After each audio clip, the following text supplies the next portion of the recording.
All right, so I'm joined now by Chet Faliszek, who's from Valve, talking about Left 4 Dead today. Just gives a bit of a background for people that might not have heard about the game.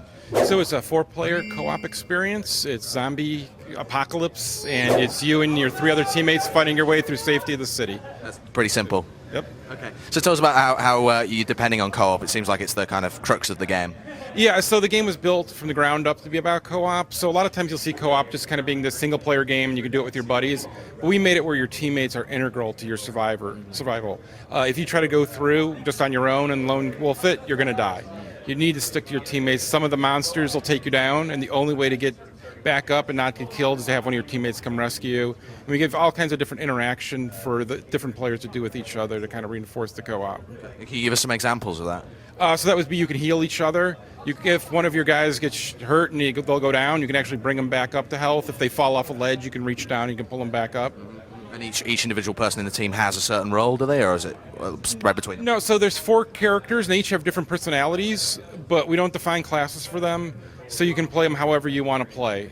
And so, people just gravitate towards I like to lead, or I like to follow, I like to be the support guy. Right. And they can create the kind of way they want to play with each character. Right. Okay. Is it interesting to see how people take on those roles within a team? Does it change quite a lot? Oh, yeah. So, around the studio when we're playing, there's certain people that like to lead. And then all of a sudden, we'll get a team with it's all the leader guys. And it's kind of like, guys, come on.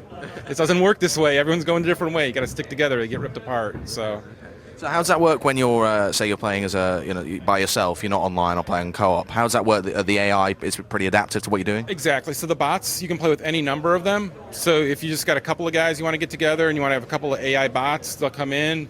If wife calls and you got to go to dinner for 15 minutes, you can go eat and come back, and the bot will just take over for you. Okay. And you'll come back. You'll still have all your weapons. They'll keep going, or your friends could wait for you. Excellent. Depends how nice your friends are.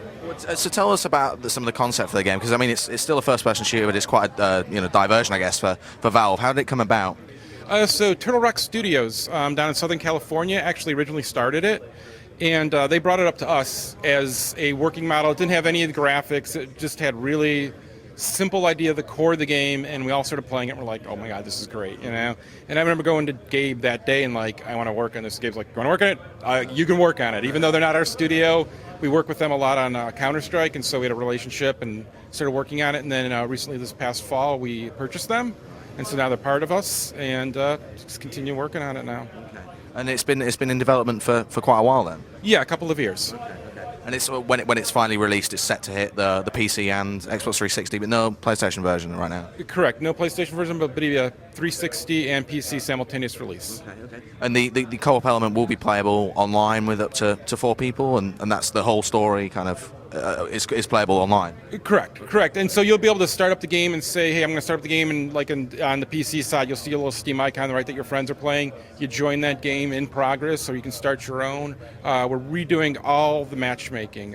Actually, with the 360, we have a company called Certain Affinity, which are a bunch of the Halo guys who worked on matchmaking, and they know it really well, and they're helping us make the best matchmaking we can. To integrate it in a similar way and make it seamless. Exactly, yeah. It's not our normal just server browser. We're taking it to a new level for this game. Okay. And tell us a little bit about some of the creatures in the game. I mean, are you calling them zombies? Are you calling them the undead? How would you describe them? So we call them infected. Right. But if they're like 28 days later, I guess. Yeah, but if they're coming at you down the street, you're not going to be like, well, that person really isn't as technically a zombie, right? You're going to yell zombie. And so in game they yell zombie, and we call them zombies for shorthand. Okay. And there's the standard kind of like humanoid ones, like human-esque ones? Well, so we have the common horde, which are, kind of what you're used to seeing. The fast zombies are going to come at you. And then we also have some special zombies, so the virus kind of mutated with certain people.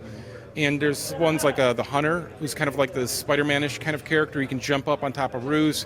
He can leap at you. And so he's one, like, if he leaps at you and grabs you and you're down, you need one of the survivors needs to come get him off, because he'll just rip you apart. So tell us a little bit. You're involved with the development. Is most of the development team kind of into zombie films? Or can we expect some kind of references to classic stuff in that? Oh yeah. So the whole idea is that we're going to put you in that zombie movie, and you're going to be able to be like, instead of like, don't open that door, you're going to be the guy, and you're going to decide, I'm not going to open that door. I'm going to keep going down the hallway, and that evil thing in there's not going to get me. Yeah, we're all fans of zombie movies, so it's great to get to work on it. I've always wanted to make the zombie game, so it's great to be able to. Can we expect some kind of cool like chainsaw weapons in there or anything? Right now we don't have that. We're talking about post-release adding some extra weapons and stuff. But so right now we kind of have what you would find around the find around if the zombie apocalypse happened, our research there, and you'd have some military weapons, you'd have some of the hunting weapons and that kind of thing. So. Okay. And I mean, it's going to be set for release. Was it later in the year? Have you nailed it down yet? Fall of this year. Fall of this year. And that's on the Xbox 360 and PC as well. Correct.